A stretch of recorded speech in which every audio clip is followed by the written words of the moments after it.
అందరికీ నమస్తే అండి.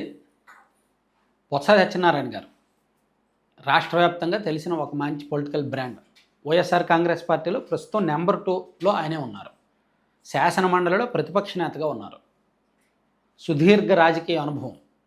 ఉత్తరాంధ్ర 3 జిల్లాల్లో బలమైన నాయకుడు. తూర్పు కాపుల్లో రాష్ట్రంలోనే ఒక బలమైన నాయకుడు.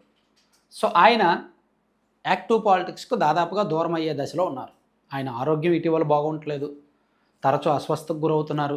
మొన్న మధ్య శాసన మండలిలో కూడా మాట్లాడుతూ కొంచెం అస్వస్థకు గురయ్యారు. 2 సార్లు హాస్పిటలైజ్ అయ్యారు. సో వయసు ప్రభావం ఇవన్నీ ఉన్నాయి కాబట్టి నిజానికి ఆయన తన వారసురాలని రంగంలోకి దించారు.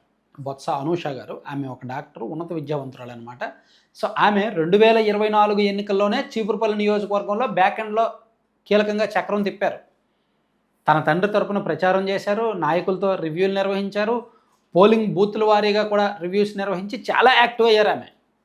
నిజానికి 2024 ఎన్నికల్లోనే ఆమెకు సీట్ ఇప్పించాలని బొత్స సత్యనారాయణ గారు ట్రై చేసినప్పటికీ కుటుంబంలోనే వేరే వాళ్ళు కూడా పోటీకి రావడంతో, అదే వర్గం వాళ్ళు వేరే వాళ్ళు ప్రయత్నించడంతో ఇంకా తప్పదు, నేను తప్పుకుంటే మళ్ళీ వీళ్ళందరూ కొట్టుకు చేస్తారు సీటు కోసం అని చెప్పి ఆయనే నేరుగా రంగంలోకి దిగాల్సి వచ్చింది బొత్స గారు.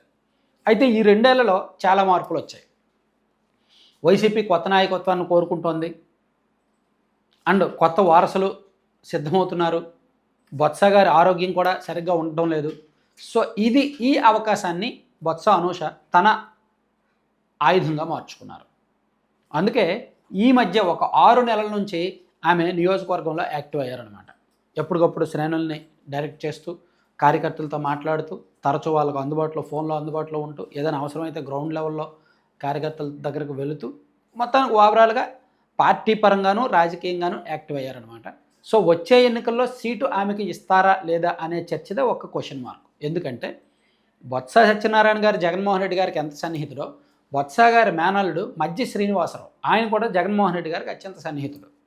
జగన్మోహన్ రెడ్డి గారికి కొన్ని చాలా వ్యవహారాలు, అంతర్గత వ్యవహారాలు చాలా ఆయన ద్వారానే నడుపుతుంటారు ఉత్తరాంధ్రలో. సో అటువంటి మధ్య శ్రీనివాస్ గారికి కూడా చీపురుపల్లి సీటు మీద ఆశ ఉంది. ఆయన కూడా చీపురుపల్లి నాకు కావాలంటున్నాడు.